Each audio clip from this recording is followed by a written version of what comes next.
Hello दोस्तों, स्वागत है आप सभी का रेलवे एग्ज़ाम की जीके की सीरीज़ के नेक्स्ट वीडियो में। इससे पहले भी हमने वीडियोस बनाए हैं, आप प्लेलिस्ट में जाके चेक कर सकते हैं। इस वीडियो में हम डिस्कस करेंगे PYQs plus expected question. Total 20 question के सेट को हम डिस्कस करेंगे और विद एक्सप्लेनेशन डिस्कस करने के कारण ये 60 to 70 क्वेश्चंस हो जाएंगे। तो चलिए वीडियो को स्टार्ट करते हैं। पहला क्वेश्चन है, निम्नलिखित में से कौन सा हड़प्पा स्थल शिल्प कलाओं के उत्पादन से संबंधित नहीं है? इसका आंसर हो जाएगा ऑप्शन नंबर बी, मांडा। आप लगातार देख रहे हैं सिंधु घाटी सभ्यता से रिलेटेड क्वेश्चन पूछे जा रहे हैं, तो आपको टॉपिक रेडी करते जाना है। ठीक है, इससे रिलेटेड फैक्ट्स क्या हैं देखो। जम्मू कश्मीर में चिनाब नदी के दाएं तट पर स्थित सिंधु सभ्यता का मांडा स्थल शिल्प कलाओं के उत्पादन से संबंधित नहीं है। अब देखो, बालाकोट से बहुतायत में सीप की बनी चूड़ियों के टुकड़े प्राप्त हैं, चहुंदरों से वक्राकार ईंटें प्राप्त हुई है, और नागेश्वर से, ये बहुत बार पूछा गया है, शंख से बनी वस्तुएं, चूड़ियाँ, करछियाँ और पच्चीकारी की वस्तुएं प्राप्त हुई है।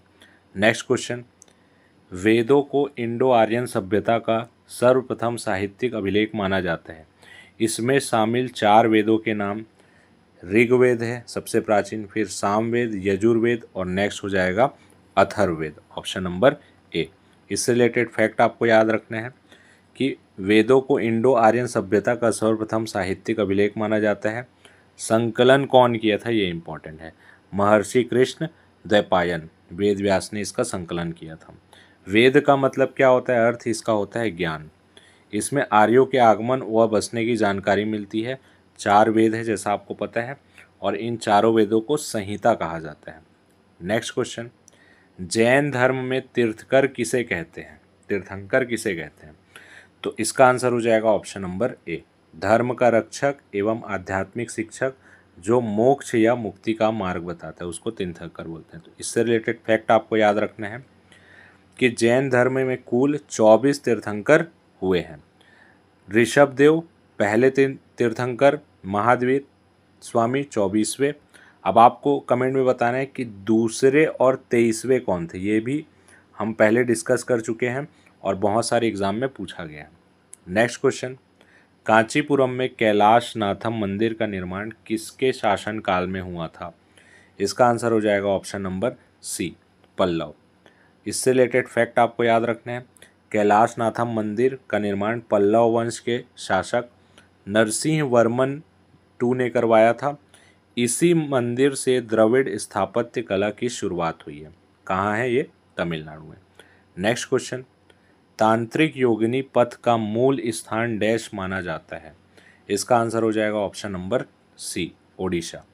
इससे रिलेटेड फैक्ट आपको याद रखने हैं, भारत में 464 योगिनी मंदिर ही है, केवल 4 बचे हुए, बाकी नष्ट हो गए, जिनमें 2 मध्य प्रदेश में खजुराहो और भेड़ाघाट में है, और 2 उड़ीसा में हीरापुर और रानीपुर झरियाल में। नेक्स्ट क्वेश्चन, चंपारण सत्याग्रह से पहले चंपारण के किसान पंचकठिया प्रणाली को अपनाते थे, जिसमें 1 बीघा भूमि के 5 कट्ठों में डैश बोया जाया था। ठीक है, तो इसका आंसर हो जाएगा ऑप्शन नंबर ए, नील। इससे रिलेटेड फैक्ट आपको क्या याद रखना है, सबसे पहले पंचकठिया नामक व्यवस्था में 1 बीघा जमीन की खेती में 5 कट्ठे में नील की खेती करना अनिवार्य था। तो किससे रिलेटेड था चंपारण सत्याग्रह? नील की खेती से। दूसरा, इससे किसान बहुत परेशान थे, तो क्या होता है 1917 में किसने आमंत्रित किया था गांधी जी को, ये भी क्वेश्चन पूछा जाता है। राजकुमार शुक्ल के आग्रह पर गांधी जी ने चंपारण सत्याग्रह किया था। नेक्स्ट क्वेश्चन, वर्तमान के पश्चिम उत्तर प्रदेश, मध्य प्रदेश और पंजाब के कुछ हिस्सों में 1830 में डैश को शुरू किया गया था? इसका आंसर हो जाएगा ऑप्शन नंबर सी, महलवाड़ी व्यवस्था। इससे रिलेटेड फैक्ट आपको याद रखना है कि महलवाड़ी व्यवस्था का प्रस्ताव सर्वप्रथम हॉल्ट मैकेंजी द्वारा दिया गया था। ठीक है, और इसके तहत कुल 30% भूमि सम्मिलित थी। नेक्स्ट क्वेश्चन देखते हैं, सर विलियम जोन्स द्वारा कलकत्ता में एशियाटिक सोसाइटी का गठन कब किया गया था? इसका आंसर हो जाएगा ऑप्शन नंबर बी, 1784 में। एशियाटिक सोसाइटी ज्ञान और अनुसंधान का सबसे पुराना केंद्र है। 1784 में वॉरेन हेस्टिंग्स के समय सर विलियम जोन्स ने कलकत्ता में इसकी स्थापना की थी। अब ये फैक्ट याद रखना है, 1984 से एशियाटिक सोसाइटी को भारत के संसद के एक अधिनियम द्वारा राष्ट्रीय महत्व के संस्थान के रूप में दर्जा प्रदान किया गया। नेक्स्ट क्वेश्चन, सुप्रीम कोर्ट के न्यायाधीशों की सेवानिवृत्ति की उम्र क्या है? ठीक है, ये पॉलिटी का क्वेश्चन है और पॉलिटी में जो उच्चतम न्यायालय से रिलेटेड क्वेश्चन बहुत पूछा जाता है, तो इसका आंसर हो जाएगा ऑप्शन नंबर ए, 65 साल। इससे रिलेटेड फैक्ट आपको याद रखने हैं, उच्चतम न्यायालय का गठन संबंधी प्रावधान अनुच्छेद 124 में किया गया। उच्चतम न्यायालय से रिलेटेड अनुच्छेद कौन कौन सा है? 124 से लेके 147 तक, ये आपको फैक्ट याद रखना है। सेकंड, इसमें एक मुख्य न्यायाधीश होते हैं और 33 अन्य न्यायाधीश होते हैं। उच्चतम न्यायालय के लिए न्यूनतम आयु सीमा निर्धारित नहीं है, लेकिन नियुक्ति के बाद 65 वर्ष तक ये रह सकते हैं।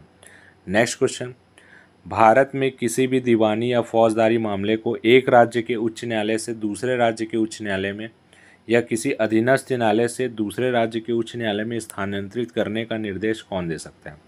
ये एक उच्च न्यायालय, ये एक उच्च न्यायालय है, इसमें मामला स्थानांतरित करने का निर्देश कौन देगा? उच्चतम न्यायालय देगा। नेक्स्ट क्वेश्चन, निम्नलिखित में से भिन्न को चुने। 3 सेम है, बाकी एक भिन्न है, तो इसका आंसर हो जाएगा लुब्धक। ये क्या है? एक तारा, और बाकी सब क्या है? एक ग्रह है। तो इससे रिलेटेड फैक्ट आपको याद रखना है, लुब्धक भिन्न है क्योंकि लुब्धक एक तारा है जो पृथ्वी से 8.6 प्रकाश वर्ष की दूरी पर है। एक फैक्ट जो इम्पोर्टेंट, साइरस ए सूर्य से दुगना द्रव्यमान वाला तारा है, ये आपको याद रखना है। साइरस ए सूर्य से दुगना द्रव्यमान वाला तारा है। नेक्स्ट क्वेश्चन, इस ब्रह्मांड में मौजूद प्रत्येक वस्तु जो पदार्थ से निर्मित है उसे वैज्ञानिकों ने क्या नाम दिया?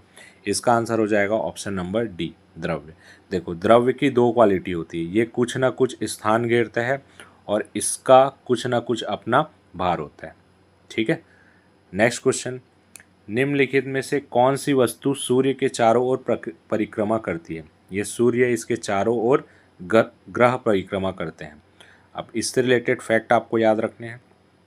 अंतर्राष्ट्रीय खगोल शास्त्री संघ के अनुसार 8 ग्रह है, नाम दिया हुआ है बुध, शुक्र, पृथ्वी, मंगल, बृहस्पति, शनि, अरुण और वरुण।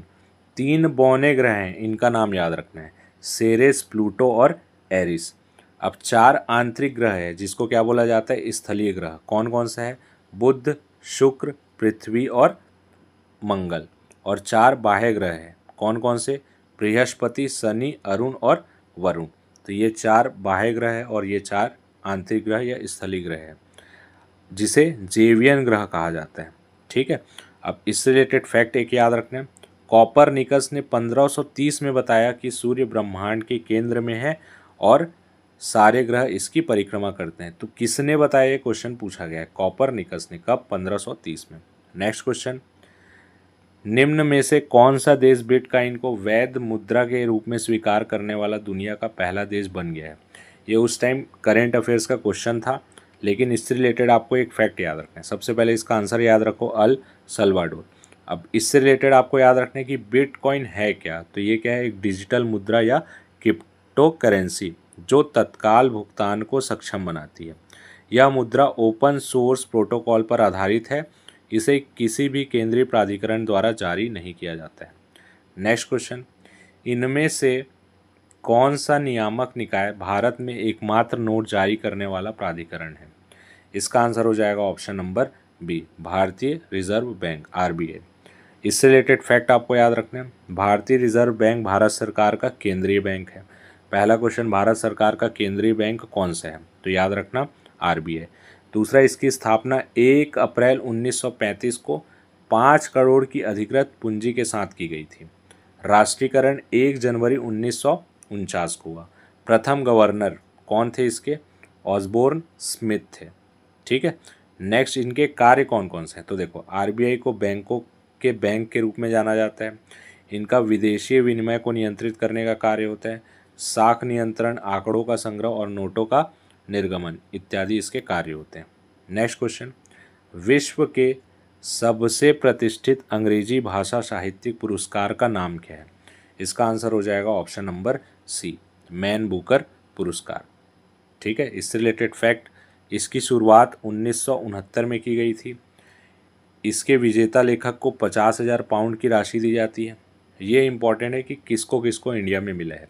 वी.एस. नायपॉल, अरविंद अडिगा, किरण देसाई, अरुंधति रॉय, सलमान रुश्दी। कभी कभी ऐसा क्वेश्चन पूछा जाता है इनमें से किसको यह पुरस्कार नहीं मिला है, तो आपको नाम याद रखना है। ठीक है। नेक्स्ट क्वेश्चन, शांति स्वरूप भटनागर वार्षिक पुरस्कार किस क्षेत्र में उत्कृष्ट उपलब्धि के लिए दिया जाता है? इसका आंसर हो जाएगा ऑप्शन नंबर सी, विज्ञान और तकनीक। तो ये पुरस्कार कब से दिया जा रहा है, ये क्वेश्चन पूछा जा सकता है। 1957 से विज्ञान के क्षेत्र में दिया जाता है, तो उसमें उल्लेखनीय और असाधारण प्रतिभा के धनियों को बढ़ावा देना इसका उद्देश्य है। नेक्स्ट क्वेश्चन, भारत में स्थित यूनेस्को के विश्व धरोहर स्थलों को पहचाने और गलत युग्म की पहचान करनी है। तो देखो, आगरा का किला 1983 ठीक है, लाल किला ठीक है 2007, सांची का स्तूप 1988 नहीं 1989 है। ठीक है, तो इसका आंसर हो जाएगा ऑप्शन नंबर सी। तो यहाँ पे आप इसके वर्ष याद रखना और कौन कौन से स्टेट में है ये भी याद रखोगे। नेक्स्ट क्वेश्चन, यूनेस्को का पूर्ण रूप क्या है? तो इसका फुल फॉर्म है United Nations Educational Scientific and Cultural Organization. Option number C इसका फुल फॉर्म है। ठीक है, तो इसको याद रखना। इसकी स्थापना 16 नवंबर 1945 को लंदन में की गई थी। मुख्य उद्देश्य शिक्षा, प्रकृति तथा समाज विज्ञान, संस्कृति और संचार के माध्यम से अंतर्राष्ट्रीय शांति को बढ़ावा देना है। नेक्स्ट क्वेश्चन, विश्व बैंक की स्थापना कब की गई थी? तो ये अच्छा क्वेश्चन है, इसके ऑप्शंस देख के आप कंफ्यूज हो सकते हैं। इसका आंसर हो जाएगा ऑप्शन नंबर डी, विश्व युद्ध के दौरान। कौन से विश्व युद्ध? द्वितीय विश्व युद्ध के दौरान।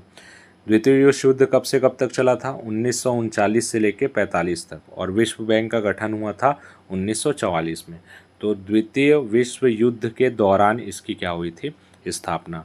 मुख्यालय कहाँ पे? इसका अमेरिका की राजधानी वॉशिंगटन डीसी में।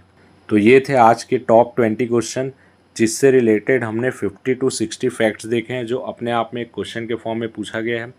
वीडियो आपको अच्छा लग रहा हो तो वीडियो को लाइक और चैनल को सब्सक्राइब करके रख लीजिएगा, क्योंकि यहाँ पे करंट से रिलेटेड कंटेंट और जितने भी जीएस के सेक्शन वाले जो भी क्वेश्चंस बन सकते हैं वो सब हम आपको प्रोवाइड करने की कोशिश करेंगे। तो वीडियो को लाइक और चैनल को सब्सक्राइब करना ना भूलें। धन्यवाद।